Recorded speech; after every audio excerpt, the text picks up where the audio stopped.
اللهم صل على محمد وآل محمد۔ شب 11 محرم یعنی شام غریبہ کو آگ کے شعلے بلند ہو رہے تھے اور آل رسول صلی اللہ علیہ وآلہ وسلم کے دل ڈوب رہے تھے کہ شیطان کے حامی لوگ مال غنیمت اکٹھا کرنے کے لیے وہاں پر آ گئے۔ وہ اس ارادے سے آئے تھے کہ امام حسین علیہ السلام کے گھر سے بڑا مال ملے گا، لیکن وہاں تو صرف اللہ کا نام تھا۔ تو ایک ظالم نے سیدہ سکینہ سلام اللہ علیہا کے کانوں کے گوہر کھینچے اور اس طرح سے کھینچے کہ بی بی سکینہ سلام اللہ علیہا کے کانوں سے خون جاری ہو گیا۔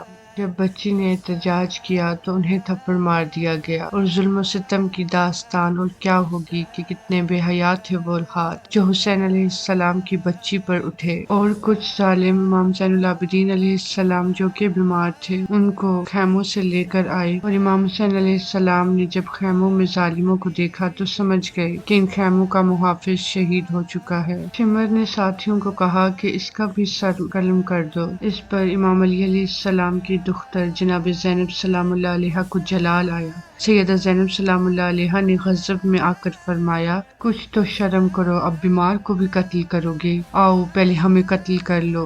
پھر بات یہاں تک پہنچی تو عمر بن سعد بھی وہاں آ گیا۔ اس نے سپاہیوں کو حکم دیا کہ اب لوٹ مار ختم کر کے یہاں سے چلے جاؤ اور بیمار کو قتل نہ کرو۔ آپ خاندانی اہل بیت کے تمام افراد ایک ہی خیمے میں بیٹھے ہوئے تھے، اپنی حالت زار پر رو رہے تھے۔ کتنے میں شام کا وقت ہو گیا اور پھر نماز مغرب کی ادائیگی میں تمام لوگ مصروف ہو گئے۔ یزیدی اپنے مردوں کو دفن کرنے کے بعد اپنی فتح کا جشن منا رہے تھے، اور خاندان رسول صلی اللہ علیہ وسلم کی شہزادیاں اپنی حالت پر رو رہی تھیں، اور پیاسوں کو اب چوتھی رات تھی اور اب تو پیاس کا احساس بھی ختم ہو چکا تھا۔ صبح عاشور کے وقت ان پاک دامنوں کے ساتھ کتنے لوگ تسلیاں دینے والے تھے، مگر اب تو ایک بھی پاس نہیں تھا۔ کون سہارا دیتا؟ کربلا کی وحشت ناک صحرا میں کون تسلی دینے والا تھا؟ نہ اپنا وطن، نہ شہر، نہ اپنا گھر تھا، نہ اپنے ہاشمی شہزادے تھے۔ حضرت ابو طالب کی ساری اولاد کٹ چکی تھی۔ کربلا میں جتنے ہاشمی شہید ہوئے وہ سب جناب ابو طالب علیہ السلام کی اولاد تھیں۔ تمام حالات میں خاندان اہل بیت کی اللہ رب العزت کے سوا کوئی مدد کرنے والا نہ تھا۔ اب ان کے سامنے تو ایک اور امتحان کھڑا تھا،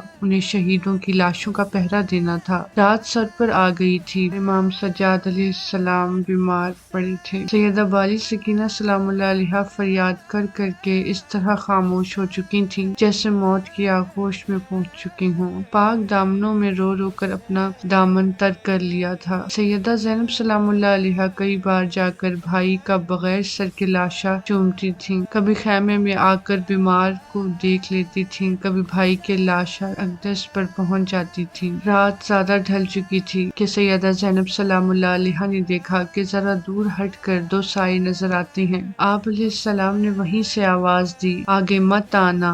وہاں سے آواز آئی کہ بیٹا ہم کوئی غیر نہیں، ہم تیرا پہرا دینے آئے ہیں۔ سیدہ زینب سلام اللہ علیہا نے پہچان لیا، یہ تو میرے بابا علی مرتضیٰ علیہ السلام کی آواز ہے۔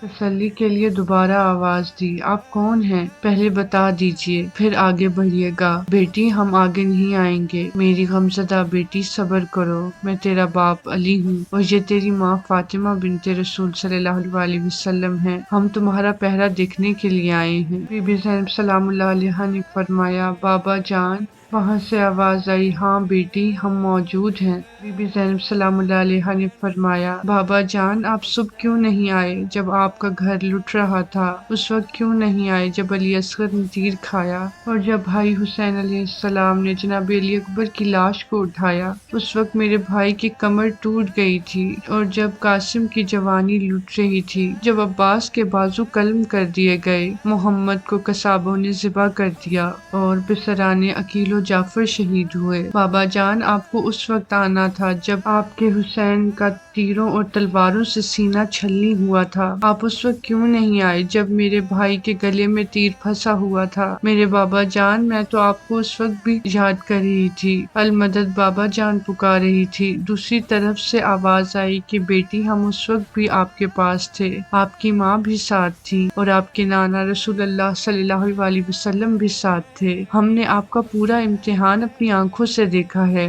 ہم نے سب کچھ اپنی آنکھوں سے دیکھا ہے۔ میرے فرزند حضرت امام حسین علیہ السلام نے ویسا ہی امتحان دیا جیسا ان کے نانا حضور اکرم صلی اللہ علیہ وآلہ وسلم کی خواہش تھی۔ اے میری پیاری بیٹی، اور آپ نے بھی اپنا حق پورا ادا کرنا ہے۔ آپ سب نے مجھے اور بنت رسول اللہ صلی اللہ علیہ وسلم کو حضور اکرم صلی اللہ علیہ وسلم کی نظروں میں سرخرو کر دیا ہے، اور آپ کی ماں جناب زہرا سلام اللہ علیہا آپ کی تمام قربانیوں سے پوری طرح مطمئن ہیں، اور آپ کے بھائی، بھتیجے اور ان کے تمام ساتھی ہمارے پاس پہنچ چکے ہیں اور جنت میں آرام فرما رہے ہیں۔ میری لخت جگر، ابھی آپ کے صبر کا امتحان باقی ہے۔ بیٹا، صابر و شاکر بن کر رہنا، بے شک اللہ تعالیٰ سب کرنے والوں کے ساتھ ہے۔